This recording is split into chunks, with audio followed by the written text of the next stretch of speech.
àlàyé rẹ̀ lórí bí nọ́mbà NIN àti ìwé ẹ̀rí CAC ṣe lè rọ́pò nọ́mbà owó orí rẹ̀ lọ́dún tuntun.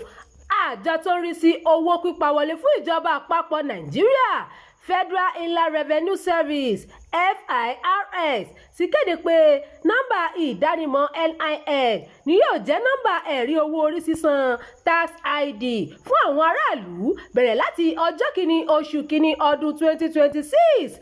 Ọ̀rọ̀ yìí ló ń jáde láàrin àríyànjiyàn àwọn ọmọ Nàìjíríà lórí òfin tó sọ pé gbogbo àwọn tó ń lo báńkì gbọ́dọ̀ ní nọ́mbà owó orí ọ̀hún gẹ́gẹ́ bí ohun tí FIRS sọ.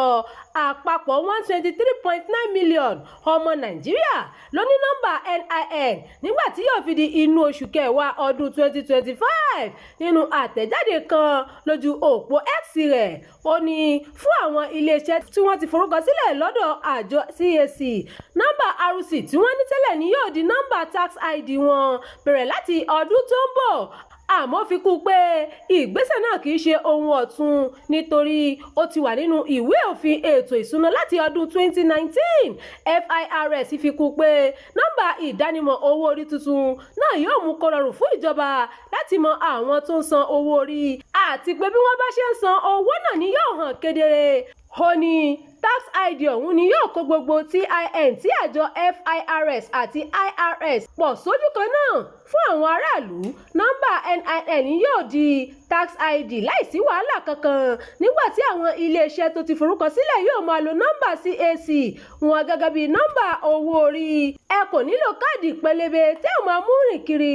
Nọ́mbà ìdánimọ̀ owó orí tax ID náà yóò ti so pọ̀ mọ́ orúkọ yín. Nígbà tó ń sọ̀rọ̀ lórí òfin owó orí tuntun tí yóò gbéra sọ lọ́jọ́ kìíní ọdún 2026, adarí àjọ tó ń rí sí ọ̀rọ̀ náà Táíwò Oyèdélé sọ pé irọ́ ni ìròyìn tó ń lọ ní ìgboro pé gbogbo àpò ìṣúná aráàlú ní báńkì ló gbọdọ̀ ní nọ́mbà TIN kó tó di ọdún tó ń bọ̀.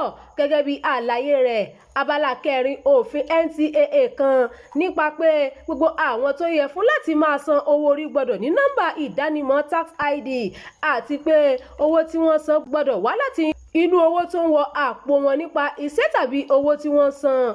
Ó ṣàlàyé pé àwọn tí kì í pa owó wọlé bíi àwọn akẹ́kọ̀ọ́ àtàwọn tí wọ́n ṣì wà lábẹ́ òbí tàbí alágbàtọ́ wọn kò nílò tax ID kankan. Oyèdélé fi kún pé gbogbo àwọn tó ń lo báàgì fún owó wọn láti ọdún 2020 ni wọ́n ti ní nọ́mbà ìdánimọ̀ owó orí tó so mọ́ àkáǹtì náà láti àkókò ìgbà náà wá. Ìròyìn yàjíyàjó fún ti àkókò yìí kò ní jù báyìí lọ. Ẹ má gbàgbé láti tẹ̀lé ìkànnì yìí. Ẹ máa bá wa pín ká kí ẹ sì fi èròǹgbà yín sí abala àríwísí.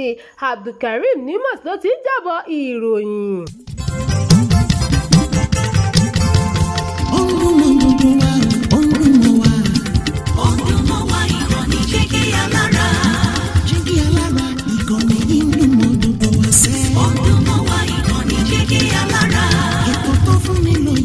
Ètò tó wà ní lọ́yẹ̀ wà ń bẹ̀. Ọdún mọ́ wá ìkànnì jẹ́ kí alára. Ìròyìn lóríṣiríṣi tàbí mọ bó ṣe ń lọ láwùjọ.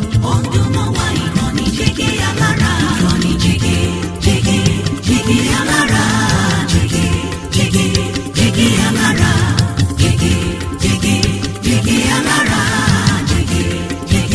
Jẹ́gẹ́ alára. Ìkànnì jígí alára 24 bàbá gbogbo.